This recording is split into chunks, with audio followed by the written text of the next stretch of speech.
Howdy, folks, and welcome to the Hunting Stories Podcast. I'm your host, Michael, and as usual, we got a good one for you today. Today we connect with Ty Forbes. Ty is a Eastern hunter. He's actually from Massachusetts, and I'll be honest, when I invited him to be on the podcast or asked him to join me, I thought he'd been hunting his whole life, but he surprised me with an amazing story of how he started hunting, and needless to say, I found out he's only been going at it for 3 to 4 years, but you would never know. So that being said, I'm going to go ahead and just let him kick this thing off. But guys, if you're out there, feel free to share this podcast with at least one other friend. It's the only way that we grow. It's a way that we hear more great stories is by just sort of expanding our reach. So go ahead and share it with someone. Now let's go ahead and kick this thing off and let Ty tell you some of his stories.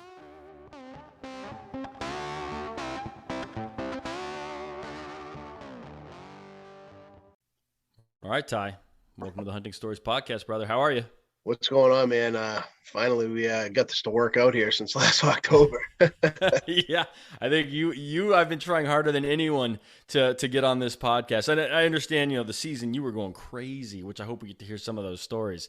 But it seems like you're always in the woods, always working, always with your family, and there's nothing wrong with that, right? Yeah, I love it, man. That's pretty much family first, woods second, job third. But yeah, I love it, man. I love staying busy and staying active and, trying to set a good example for the kids and whatnot. Absolutely. Well, let's kick this thing off right and let you just straight up introduce yourself and let the people know who they're going to be hearing some stories from today. Yeah, sure. I'm Tyler Forbes. I reside in Massachusetts, probably about 30 minutes outside of Boston. Pretty much a suburban bow hunter. A lot of small pockets of woods, certainly not a tracker, not a big wood guy. I've actually only been hunting for this going into my 4th year full-time hunting, really taking it seriously. And I got a lovely wife who supports everything I do and my passion. I have a 5-year-old son, Beckett, a 3-year-old daughter, Rosalina. And, this whole family is pretty much just geared towards the outdoors and supporting, veterans and law enforcement. And yeah, it's kind of what we do here. That's awesome, man. That's awesome. I would never have guessed you've been only doing this for 4 years. I've been following you on Instagram and you put down some great deer. I mean, you've been going after it. So let me ask you, so 4 years of just hunting in general, or 4 years of like really pushing the effort? Like how long have you been hunting your whole life? I didn't touch a bow until 3 years ago, bro. No way. Yeah. That's amazing, brother. Yeah, so that's probably going to be my first story, really. Kind of how I got into hunting. Okay. Yeah, well, shit, let's just kick it off. But I'm going to just say, I had no idea. I would have guessed you hunted your entire life the way that you put some stuff out there and then the animals that you put down. So good on you, man. I've been hunting longer than that, and I suck at it. So you've figured it out. I appreciate that. I appreciate the good words, man. But I'm just learning every day. I'm still learning. I just love it. You know what I mean? I love it. And when I get a passion for something, I really I do it 360 days a year, and just not 360 days, 350 days a year. But I just love it. You know what I mean? Okay. I love it, man.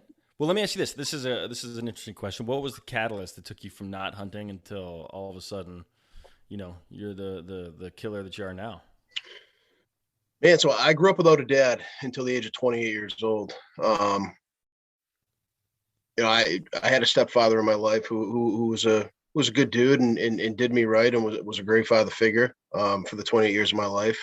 But obviously, not having a dad in my life, a biological father in my life, it kind of weighed down on me throughout the first 28 years of my life, wondering, why didn't he want to be around and things like that. He wanted to be around. He just wasn't allowed to be around. And, we won't get really into that subject so much, but, man, 28 years old, I think it was 2019.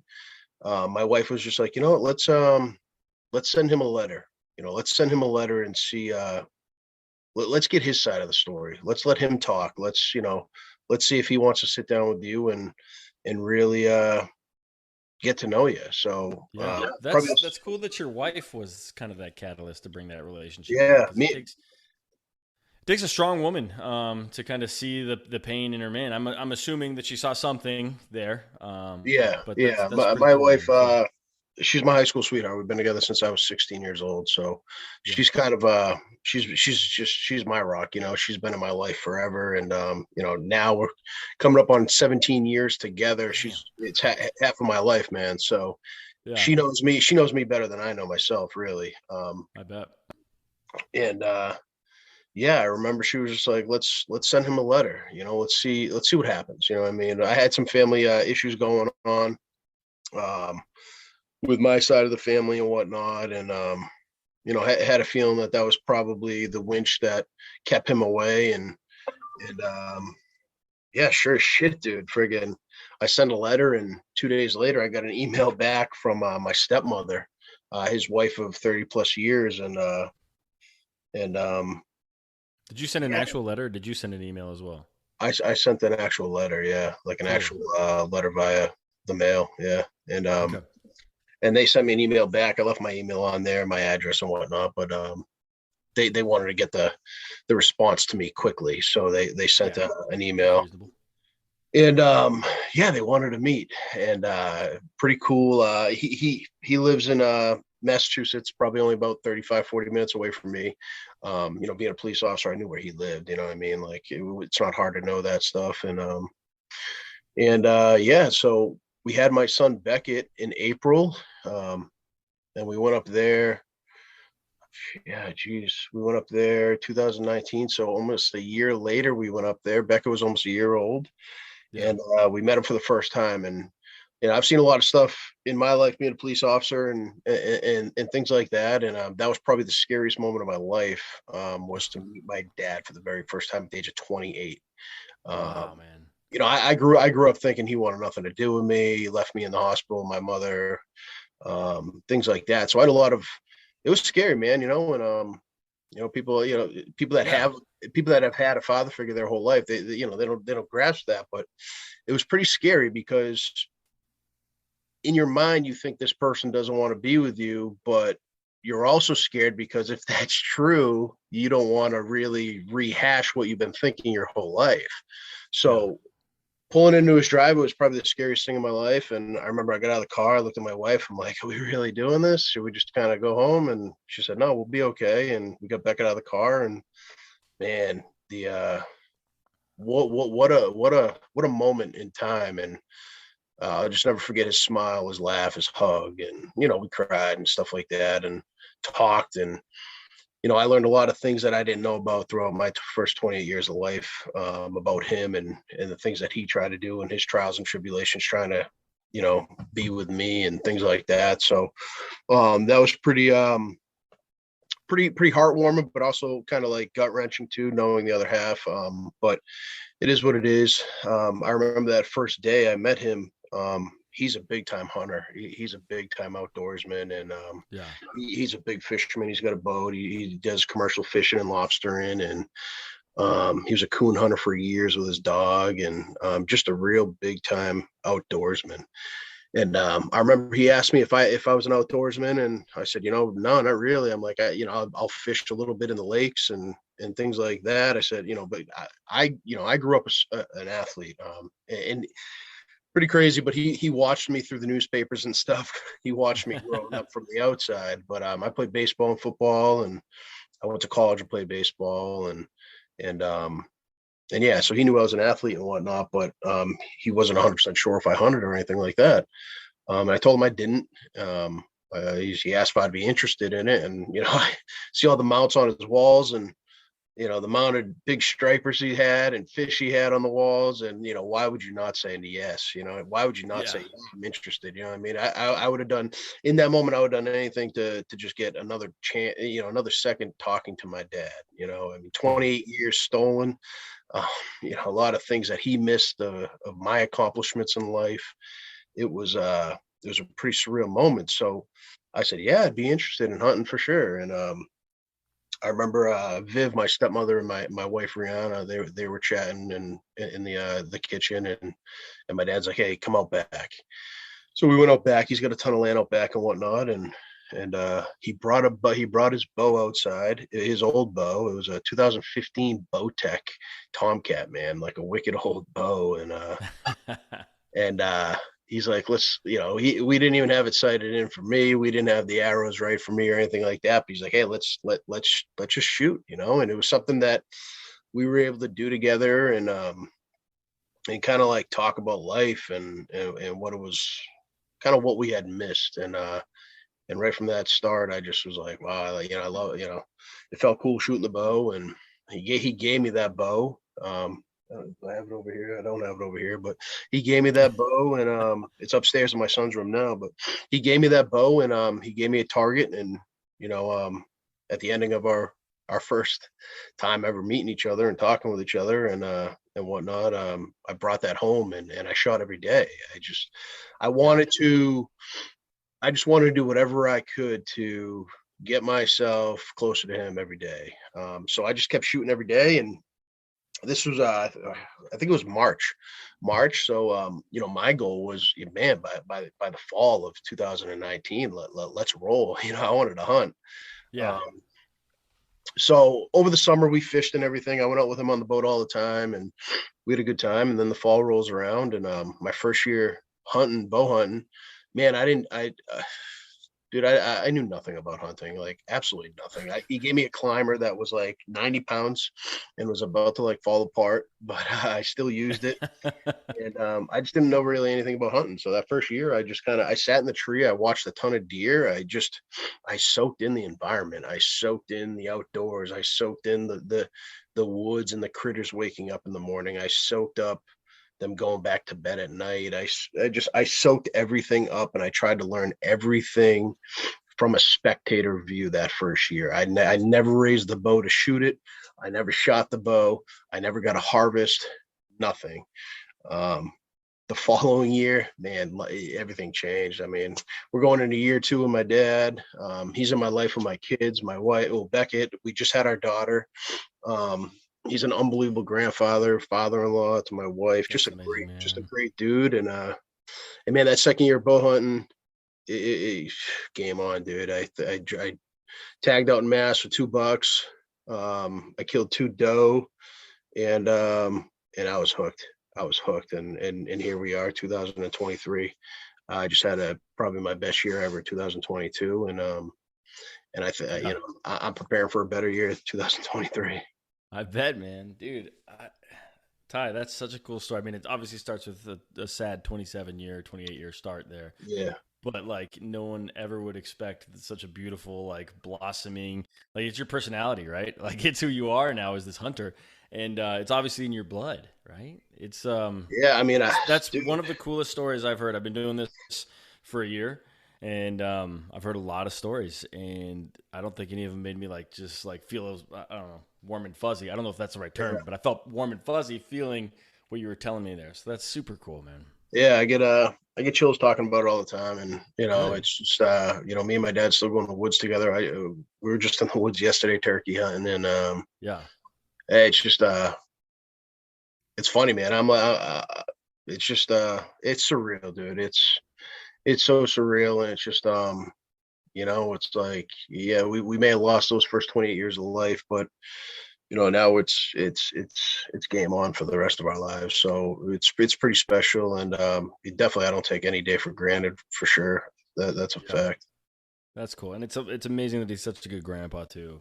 Like Dude, that's really important, especially yeah, with he could have just mailed it in, being like, "Hey, I've been gone this long. I'll just say hi and move along." But he's there, and he wants to be a part of not only your life, but your kids' lives, and that's a big yeah, deal.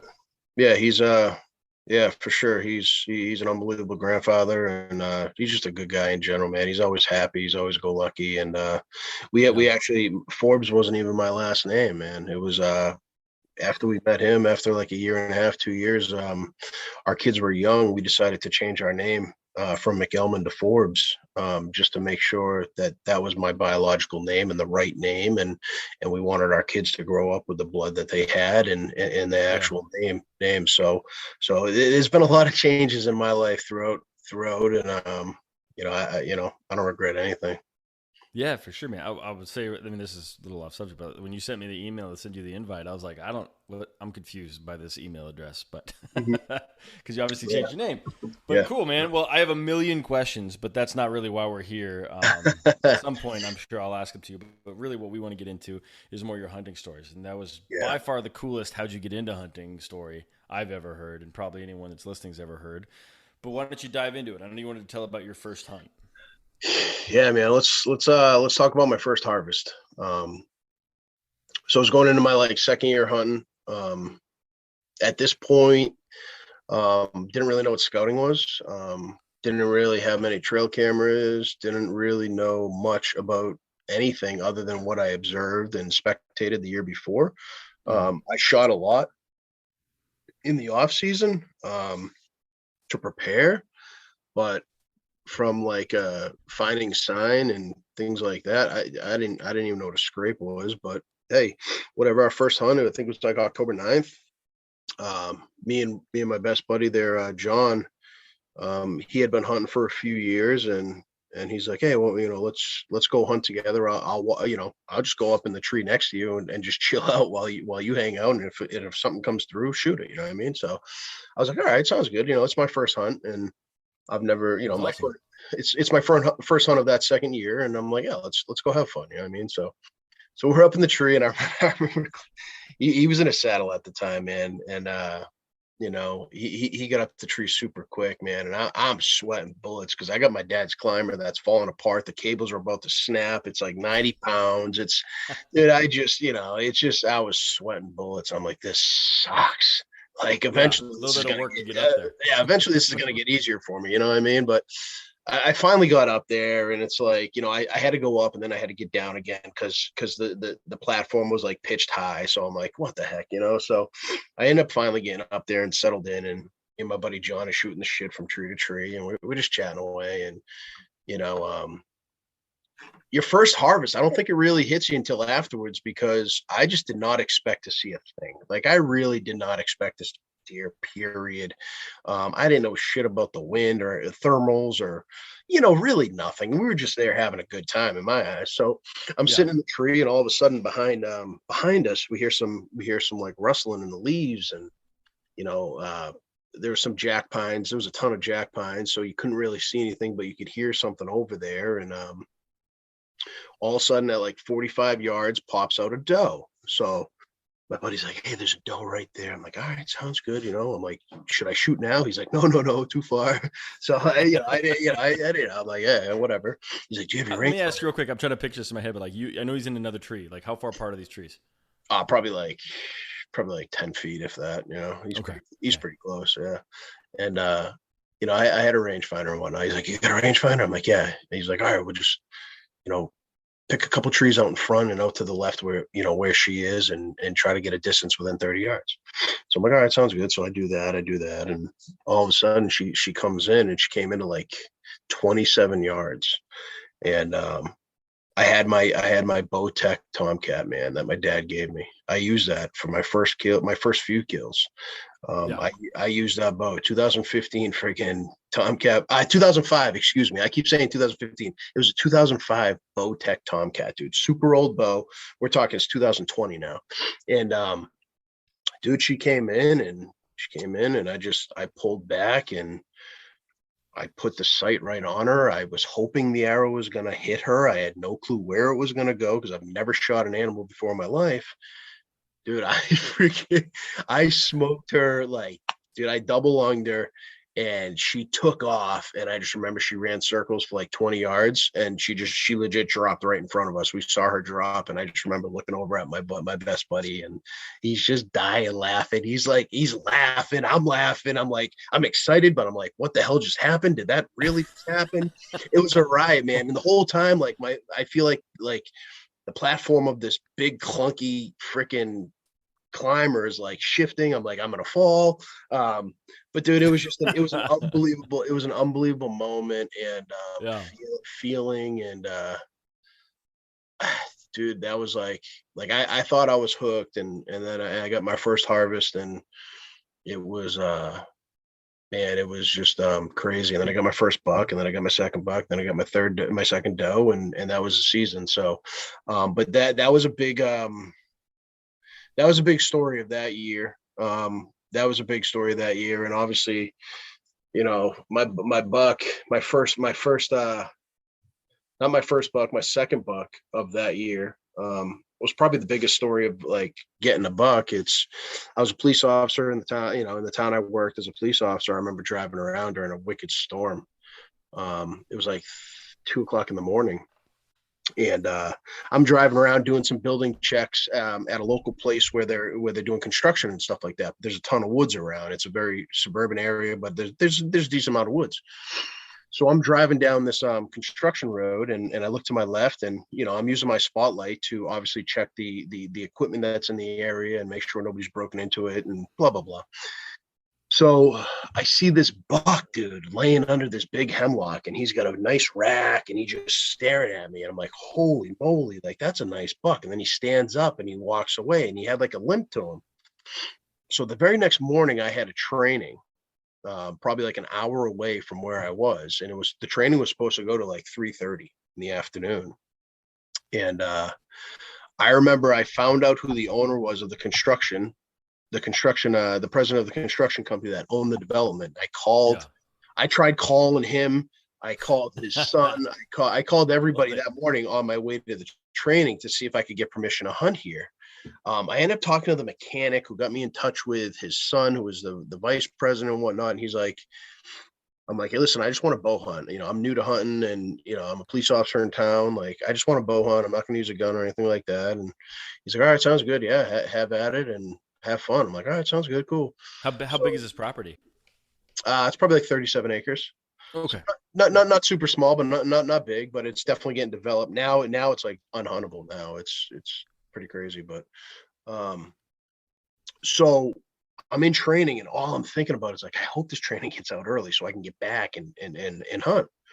Well, training ends at noontime, dude. At lunchtime, lunchtime, the instructor's like, hey, we're cutting it. I got something to do. I got another affair I got to go to. So I fly home. I get back to the station at like 1 p.m. I had all my gear in my car, and I was ready to go. And I had that big clunky climber. And I remember by the time I got there out of the station and changed up, it was like 1:45. I ended up lugging that climber back in. I lugged it in, and I got probably within like 20 yards of where that buck was the night before. Yeah. And I just picked a tree, and I'm like, hey, whatever. I didn't really know anything about oaks or food sources or anything like that. Now I just walked in because I saw a buck the night before. You know what I mean? Yeah. It's a storm. Enough, the right? buck was there, and the buck was limping. So I'm thinking like, hey, I don't think this buck's going to go far. So I get up in the tree. It's probably like 2:15, and you hear construction going on. These guys are working on the excavators are going, and all this stuff is going on around you, and it's super loud. I'm like, there's going to be no deer coming out, and all of a sudden, 4 o'clock rolled around. I swear to God, 4 o'clock rolls around. You hear the air horn go.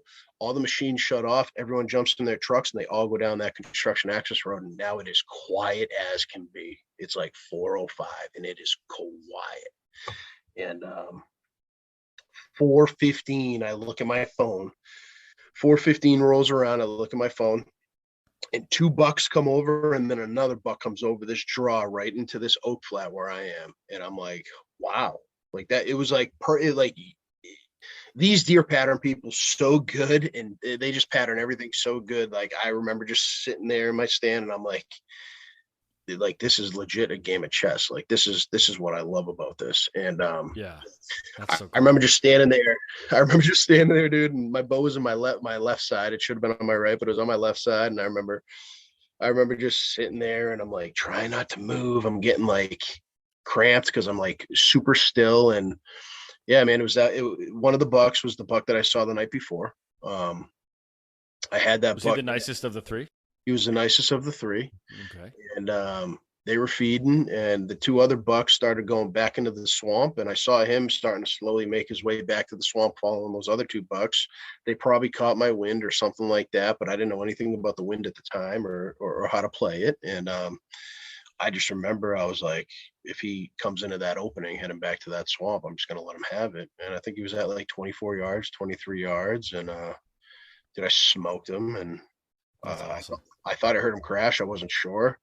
But he only went like 60 yards. And then a buddy of mine, Brandon Ashford, my buddy John Rice, who was with me in my first harvest, and my dad. This is the first time my first time my dad was with me to pull out a deer, man. And it was a 9 pointer, and he's actually upstairs right now. He made the living room wall upstairs in the basement. But that was my first time that I realized the type of work that was involved in killing bucks. Yeah. The scouting, the intel, the driving around, the getting permission to hunt, the knowing the wind, and just kind of trying to figure out these deer. And at that point in time, I just fell in love with not even the harvest, man, just kind of the chase. Like I just fell in love with it, and it's been a love ever since. It's so It's cool. been unbelievable. Yeah, I've only been really whitetail hunting once. This guy over my shoulder here, Mhm. South Texas, and it was blind luck. Like I can't say that there's any skill involved. I just showed up and he was That's a there. nice buck, though, right there. That's Yeah, pretty. right. That's pretty on your wall, man. Yeah, I like him. And I don't know if I've ever scored him. I think he's like a 135, somewhere in Mhm. there. I did it, but like I have a clue on how to score deer. So, either way, like the chess game that's something that I've gotten into with elk. Like I've done a fair amount of elk hunting. Haven't been that successful. Do have one down, but like it's just the art of hunting is as appealing as the harvest is in hunting, and it's a fun thing. I Um, agree. Let me ask you a question. Should you shoot lefty? Is what I'm hearing from No, your I story. well, I shoot righty. Okay. But the way I had my bow for that harvest, it was not in a practical position. I had it more so like behind me to my left instead of really right to my left where it should have been. And Gotcha. I had to do a whole 180 to get the bow, and then another 180 back to make the shot. So Gotcha. Okay. it was pretty That's crazy. funny. Yeah. Yeah. So I just went into my first tree stand hunt ever. I went to hog hunting in like central Texas, and Hmm. I end up in this tree stand, and I'm like, oh man, there's hooks. There's hooks all over the place. Like, what are these things for? And then I realized, oh, they're for my bow. So I start hanging my bow on stuff, and I spent like the first hour just like twisting around in my chair, like pretending that I'm shooting, hogs, trying to figure out which one of these hooks is the best hook to do. But it's an art, man. You got to know and put things in the right place to make sure that you have the opportunity. That being Absolutely. said, I sat there for hours and didn't see a damn thing. So, Yes. so it It didn't it happens a didn't lot. matter much. It happens But a lot. yeah, I was on this. It's a high caliber hunt. It's basically a group of men that get together to just like have hard conversations, talk about life, and hunt some hogs. Mhm. Um, we no one out of like 8 of us saw any hogs other than one at like midnight one night. We were sitting around the fire and we had a cellular camera. But needless to say, they put down a 300 plus pound hog, like Wow. a hoss. That's Um, unbelievable.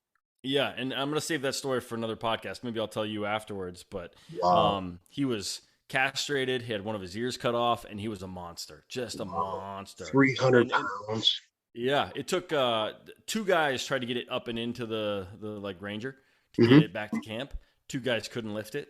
It took three guys, and realistically, I lifted it a couple times with four, and I was like, I don't know how you did this with three. Huge hog, Wow. and so the scale that we had stopped at 270. Put him on the scale, and the scale just snapped. Like so, we don't really know how big he was, but He could have been uh, bigger.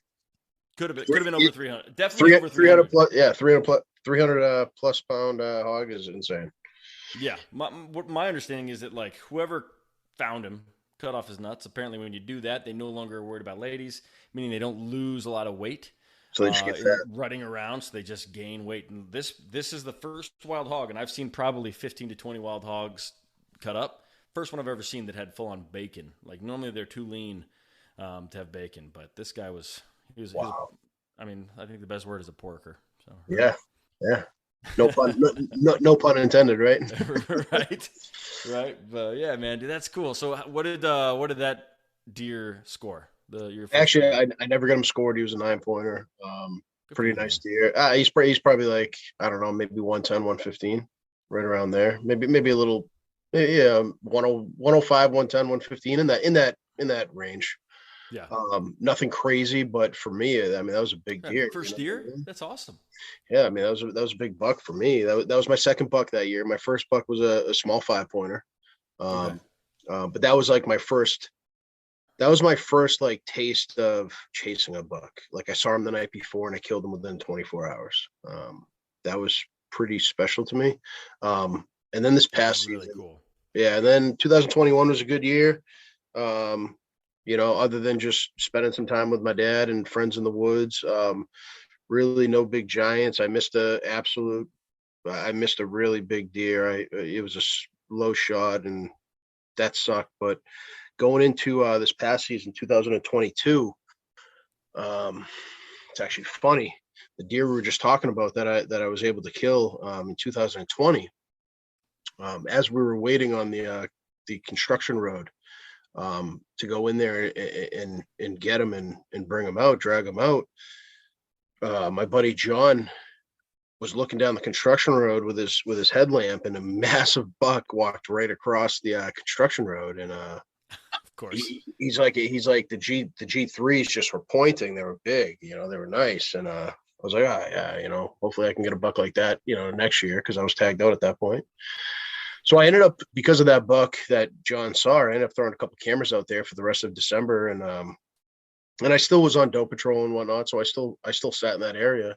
But I kept getting this buck that had these big G3s and they looked like daggers. And I was like, I'm going to name this buck Daggers. And Yeah. This is a story I've wanted to hear for a while, my guy. yeah, yeah. So this was 2020. I saw this buck on camera in the same area where I shot that 9 pointer, and I got permission. And I named that buck Daggers just from the start of it. And, I like naming them, man. It's something I like to do. It's something fun. It's an identifier. And I know some people don't like the naming and stuff like that, but it makes it fun. You know what I mean? And at the end of the day, it's all about fun and having a good time. So I named them Daggers.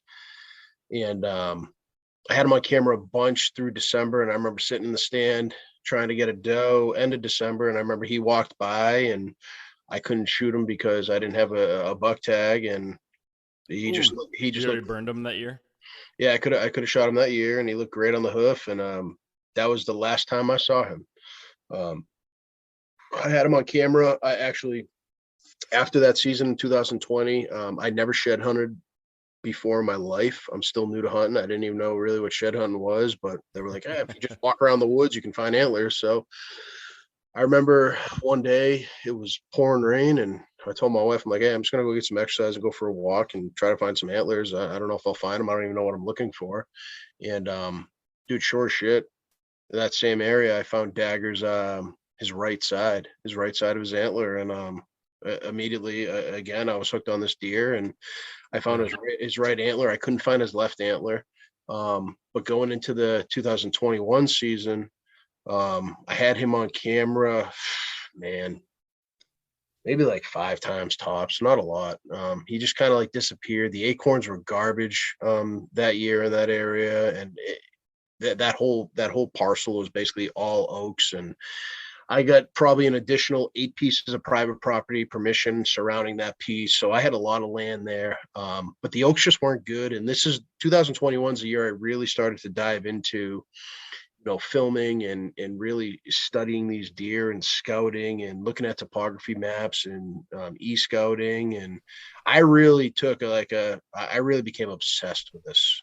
I became obsessed with this in 2021 and really just treated it more like a job than anything. I just loved it. I was like, there was nothing job feeling about it. It was just my passion. So I did everything I could to try to get on Daggers. And end of the day, I didn't see him on the hoof once. Um, I had him on camera, maybe like I said, a handful of times. And going into the off season, I remember I knew a guy who was a state trooper here in Massachusetts, and he hit me up, and he's like, "Hey," he goes, "I heard you hunt in the area because everyone knows where everyone hunts. You know what I mean? That's it's suburban areas." And Yeah. I'm like, "Yeah, why? What's up?" And he's like, "Oh, a buddy of mine hunts right by you," and so forth, so forth. And man, those guys have become like best friends. Joe Hall, he's a great hunter. He's a great mentor. He's become a really good friend of mine. We're both cops and just a real good dude. But anyway, he introduced me to this guy, Steve, who has also become a really good friend. And Yeah. he hunted on a probably like 100 acres. That was pretty close to me, same vicinity. Guy's a real smart dude. He's got a bunch of food plots in the area, and I think Daggers was over there a ton because the acorn mass where I was just awful. So Steve, being a great guy, he actually shared a bunch of photos of Daggers with me in that off season after 2021 season. He had Daggers on camera a ton, Yeah. daylighting, just a ton. And That's cool. Hey, a quick question I want to ask in yeah, regards to like Massachusetts. Um, you guys are all hunting basically private land that you just have access to, right? yeah. I mean, there's definitely public, but yeah, to hunt you can hunt private land with owner's permission, but if it's not posted, you can still hunt it. Okay. So if it's not posted, no hunting, you can still hunt it. If it's posted at all, you cannot hunt it unless you have permission. Okay, got it, got it. Okay, Yep. and then as far as like, it sounds to me like you're getting pretty permission pretty easy. Is just like the mentality of the area where people are like, yeah, yeah, get out there, go have fun, or is it more because maybe like you've had success with asking for permission because you are a cop? I think the job definitely helped gain some trust right Okay, off the bat. I mean, yeah, I'd imagine so. Yeah, I'd be lying if I said no. I mean, yeah, I don't, I'm nothing special from speaking, but um, what I can say is I never initially said I was a cop. I okay, always got it. I always told my story. I said, listen, I'm a new hunter. I just met my dad at the age of 28. I'm trying to get into hunting to be like my dad, to spend more time with my dad. Is there any way It's a good we could story. Yeah, is there any way we can work something out where I can get permission to hunt your land. I can help around your property. I can give you free meat, whatever it may be. And then it gets into, what do you do for work? And then, I'm not going to lie and say I'm a landscaper. I am what I am. And, yeah, yeah. uh, and then relationships have just flourished. And, man, Cool. I treat my homeowners like friends and family, and I Yeah. have really good relationships with all of them. Okay. So yeah, That's all I want to know. The reason I'm asking is like I'm down here in Texas and it's all private, right? There's barely any yeah, public. that's cutthroat And so out I'm there. like, what's kind of the attitude? Is it a Massachusetts thing? Is it a I police live in a officer liberal thing? Or is it state. just I like a live in a real liberal good state. strategy thing? I live in a liberal state. A lot of people don't like police nor hunting, so it's kind of a catch-22. You know what I mean? Good point. Um, That's a real good point. but Steve Cummings, my buddy there, who has all those food plots and land, he's been very successful in his life hunting. He's a great hunter and a great guy, and he shared me a bunch of pictures of daggers the year before, from 2021, and sure enough, he was over there. So going into the off season, after the 2021 season, I was shed hunting again, and I found daggers left side this year. So I got 2 years worth of his antlers. From Substantial 2000. growth, like from one to the other. Yeah, his G3s blew up. Yeah, his G3s just blew up. His brows went down. His G3s blew up. He was a fight. Mm, He was definitely a fighter. He snapped his brow 2021 and the year I killed him. okay. Um, so so I find Spoiler that's alert, by the way. yeah. So But go ahead. so I find that shed, man, and I'm all jacked up, and going into this past season was probably the hardest I've ever worked at anything. And being an athlete and a collegiate athlete, I probably put more into to hunting than I've ever done for baseball, period. And dude, I would sit out. You want to talk about scouting and stuff, man? I knew I had to kill this deer within the first 2 weeks of the season. I knew it. If I didn't kill this deer within the first 2 weeks of the season, that deer was going to be dead over at Steve's plots, 100%. He was going to be dead, and this deer, I would not expect Steve to pass on this buck. He's a shooter all day, and Yeah. real good deer, and I knew he was going to be destined to go to those plots, because why would they not? It just made sense. So I knew I had to get on this buck quickly. So bless my wife for the support that she gives me and my kids and everything like that. Because man, I would sit in my car at nighttime watching these deer and watching them, go from parcel across the street to next parcel to the food plots and back. And man, I had daggers down to a T. I knew there was one spot. There was one piece of property that I tried to gain permission for 2 years prior, 2020 and 2021. I just, from e-scouting and looking at the map, it just looked like primo bedding. It looked like a spot where these deer were going to, they were just going to go and hide and hang out for the day and then come out across the road and go over to these food plots at night to feed. I knew it. It only made sense. You know what I mean? Yeah. And I had studied so hard and I'm looking at this and, I ended up going to walk up to the door to ask for permission for the third straight year after being told no. And to anyone out there that's afraid to talk to people and afraid to ask for permission to hunt, man, I get told no all the time. Don't let it discourage you. Just keep grinding. Just keep grinding because you never know what could happen. And going into 2022, I knocked on that door again, and to my luck, the people that said no the previous 2 years moved out and there were new homeowners.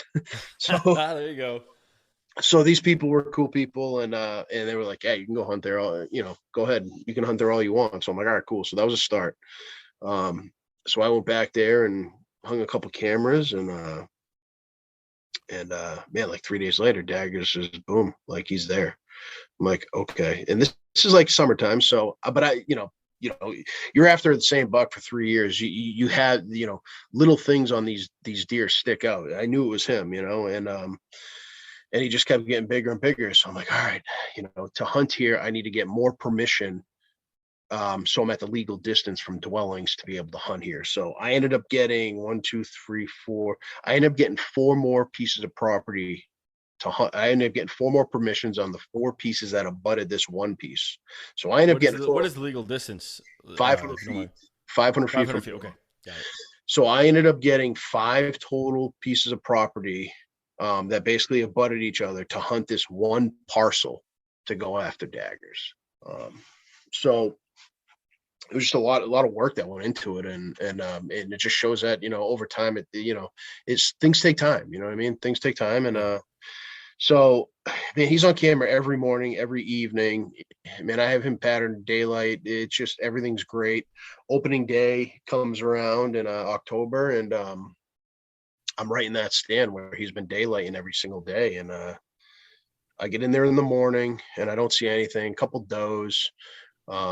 But I get down at like 10 o'clock and I head back in for, I think it was like noon or 1 o'clock, whatever it may be. I'm a big, I like sitting all day for the most part. If I get out, I'm just getting out to grab a coffee. But I remember going back in there that opening day for the evening sit, and I'm sitting there and I have a doe just pop out of nowhere to my right. I'm watching her, and she's kind of got me pinned a little bit, but I don't move, and I'm filming at the time. I get it on my YouTube channel and stuff. I'm filming her like as she's watching me, and then all of a sudden I hear like a snap, snap, snap, and just beyond her is Daggers. Man, he shows up. He's at like 45 yards. He's just sitting there looking at her. How long had it been since you had seen him in the flesh? Like, what do you mean? Like you're looking at daggers. Like, I know you've seen lots of pictures of daggers. Yeah. You've got camera pictures of daggers.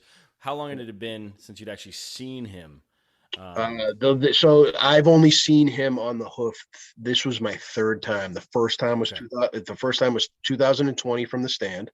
Gotcha. My second time was sitting in my car as he crossed the road to go to a food plot from the property I was hunting at right now on opening. Gotcha.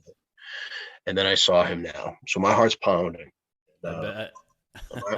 my heart's just, and I have a skip, I have a doe, and I got daggers right there.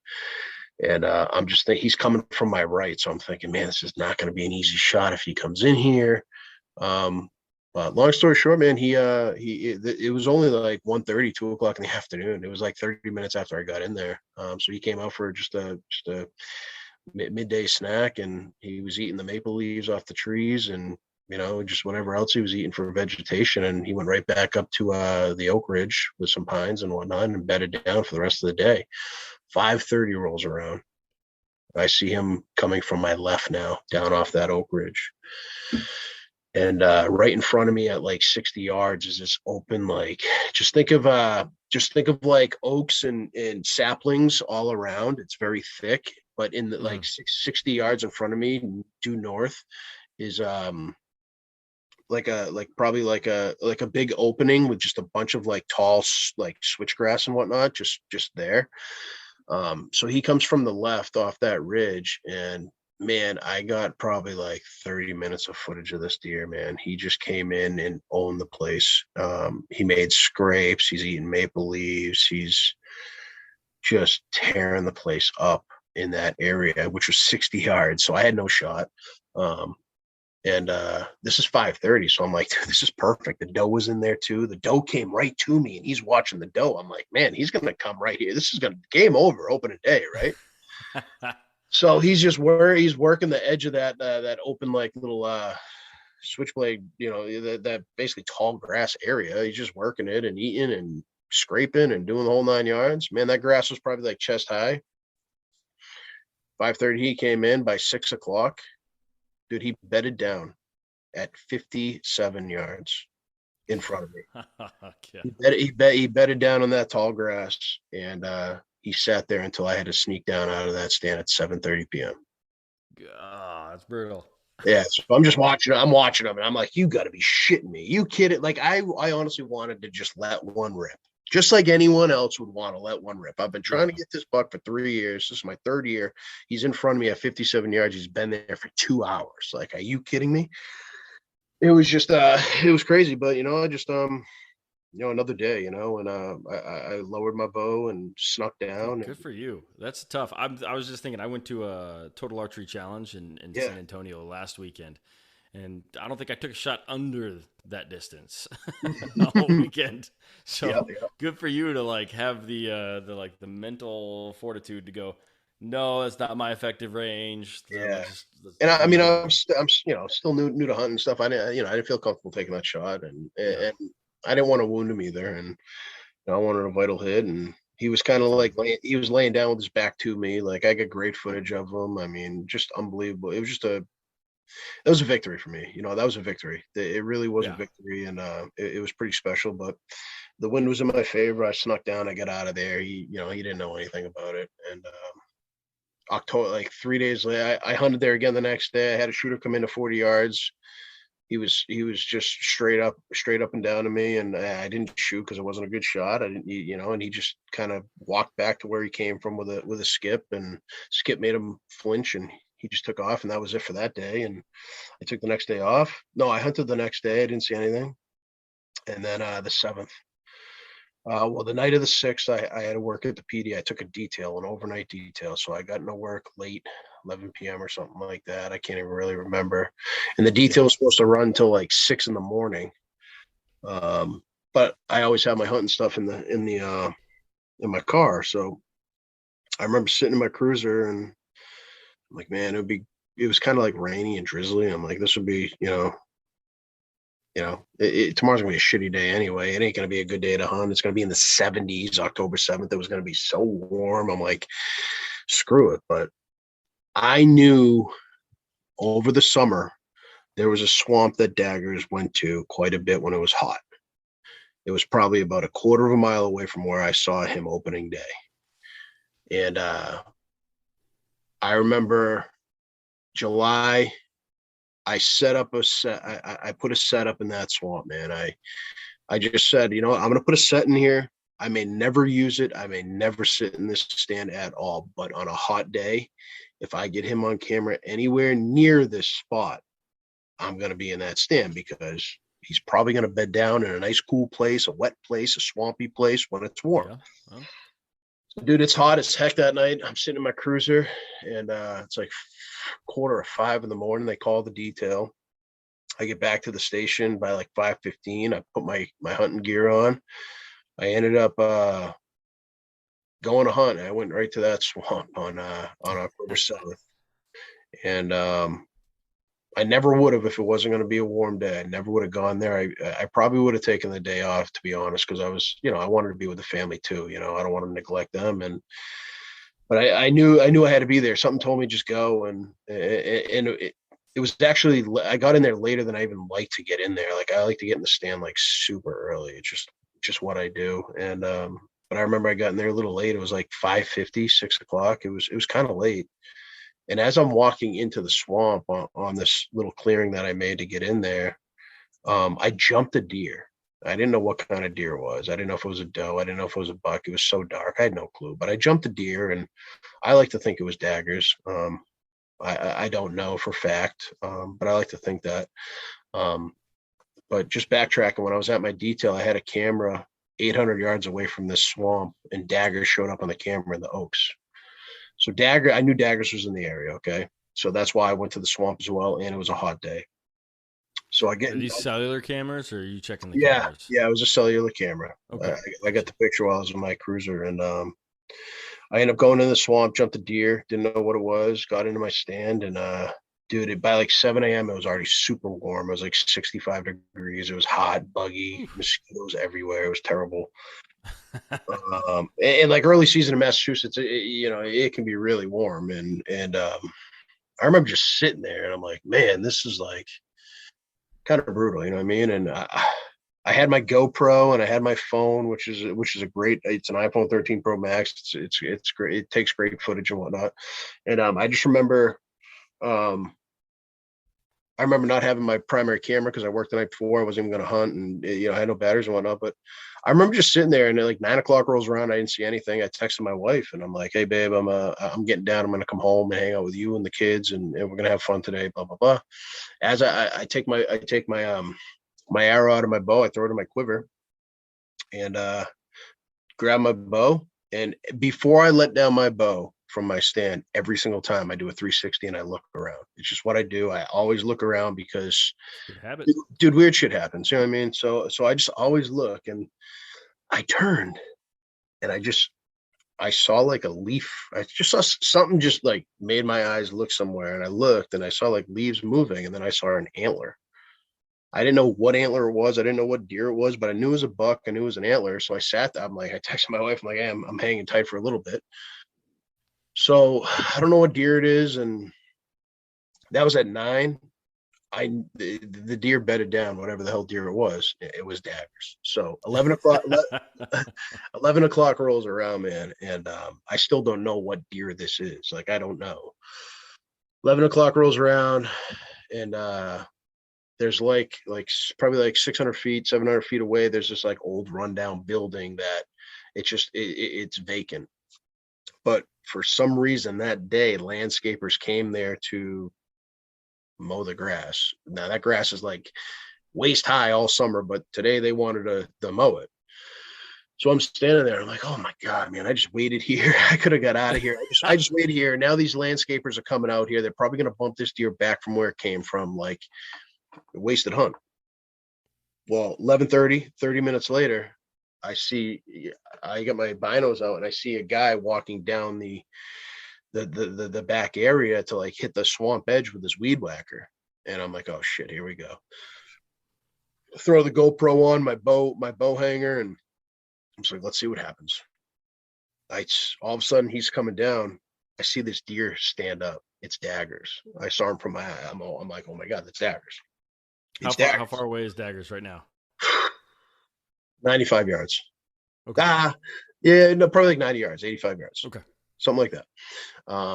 So I see him. I'm like, oh my God. I'm like, please don't go back.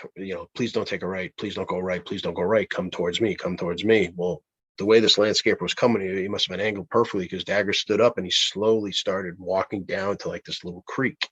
Now, earlier in the summer, I specifically loaded that creek with a bunch of saplings. I cut a bunch of saplings to make them come towards my stand. To make these deer funnel through funnel over the creek, through a clear cut right to my stand.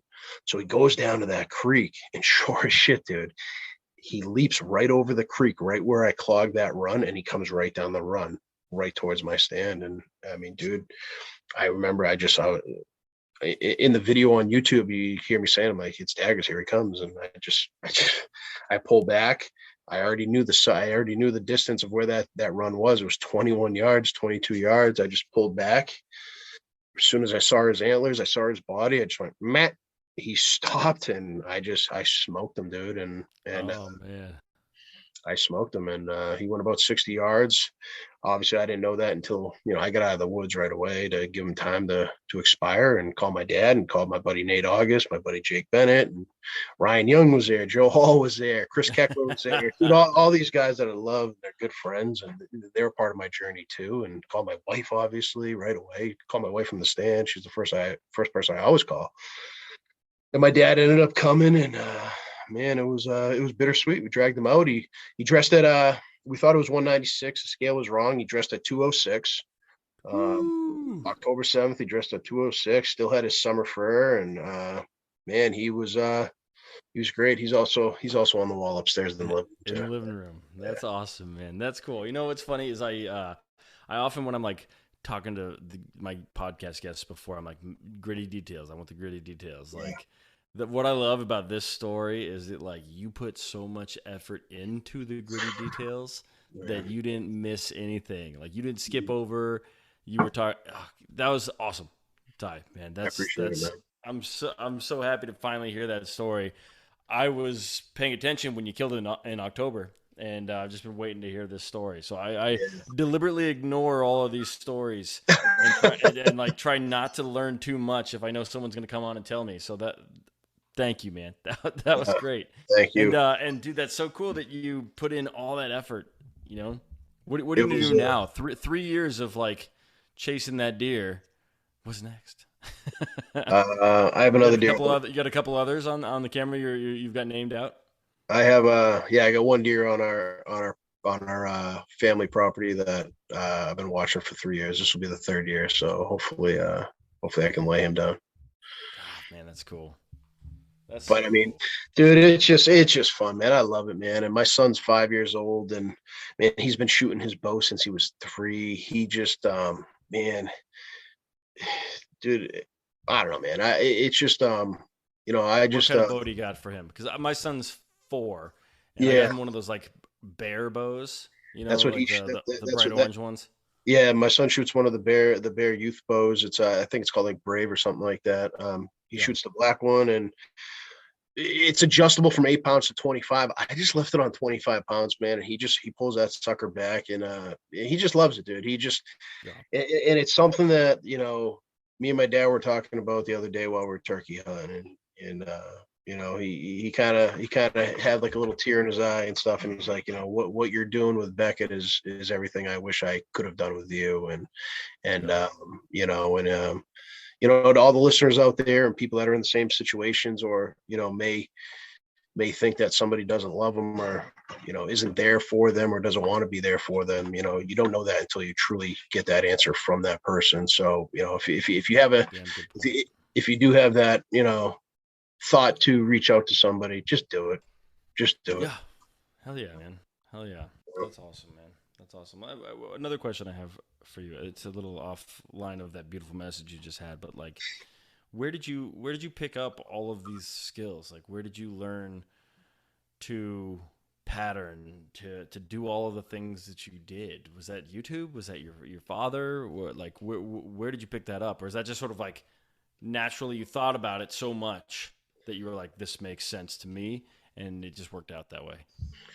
Man, I just there's a lot of work, as you know. I mean, there's so For much work sure. there's so much self-initiative work that goes involved into this, and it's just going to places you don't want to go, or you don't think you can go, and just boots on the ground, and really just learning firsthand. But I watch YouTube all the time. I research things all the time. Like, I mean, the internet is beautiful thing, but one thing that truly, a lot of people are afraid to reach out to people.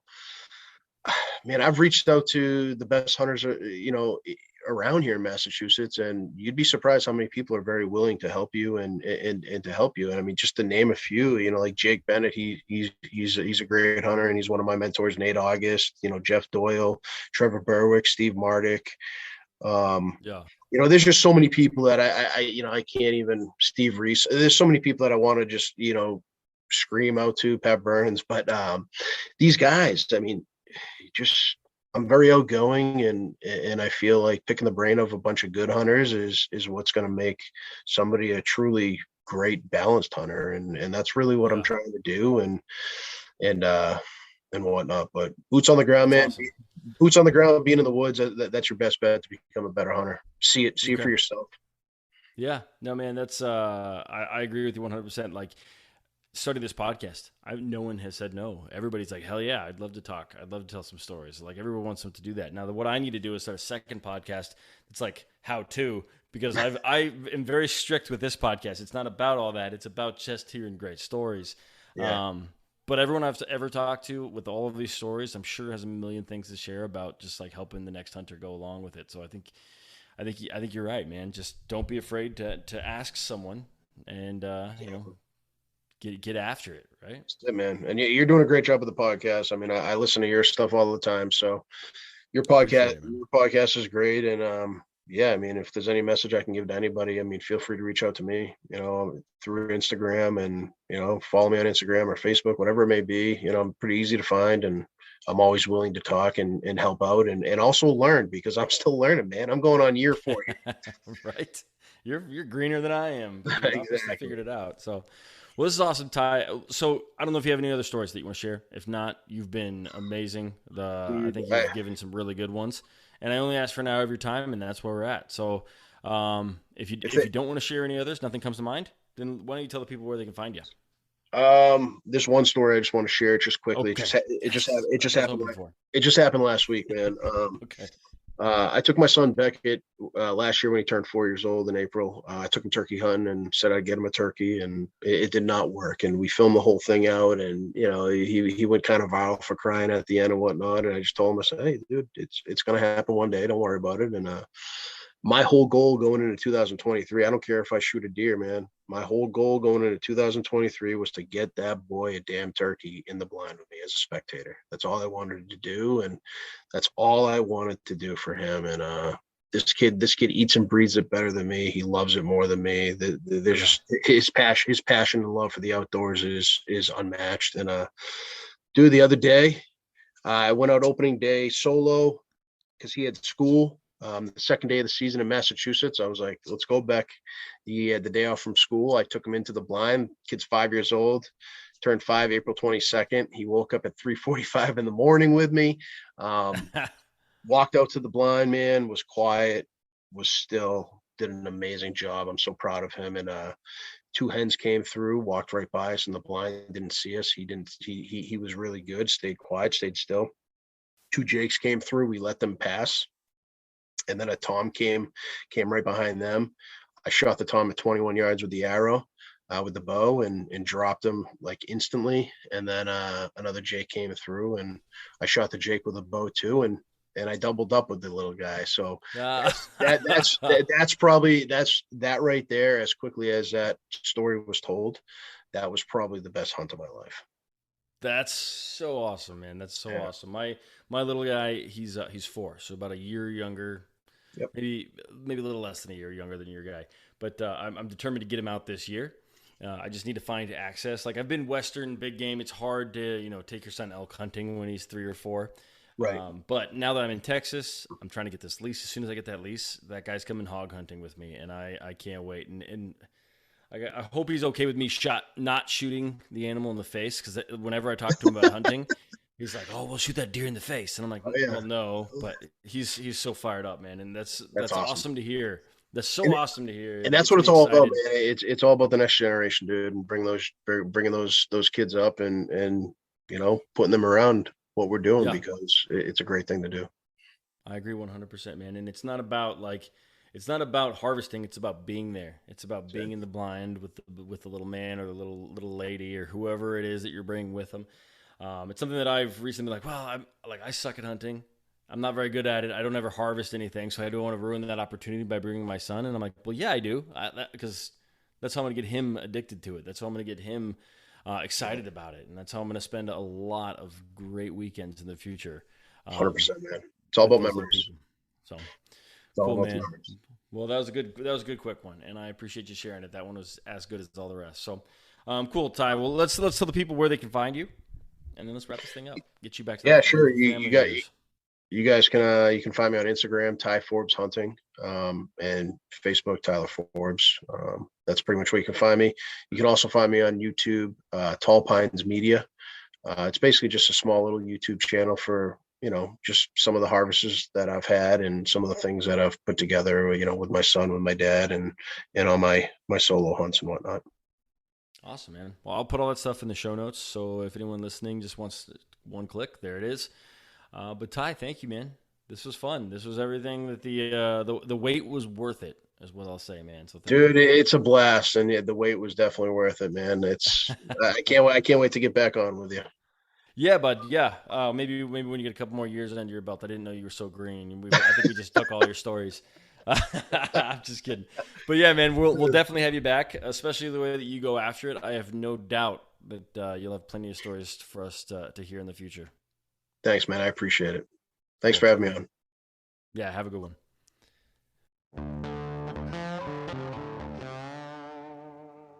All right, guys, that's it. Another couple stories in the books. I want to thank Ty, of course, for coming on the podcast. Obviously, it took us a long time to get this thing recorded, and he surprised me with some amazing stories and just flat out the information that he is basically a brand new hunter. So it's super cool to hear someone dive into it the way that he has and be as successful as he has. So thanks again, Ty, for coming on and sharing your stories. As for you listeners, thank you guys again for tuning in. Couldn't do it without you guys.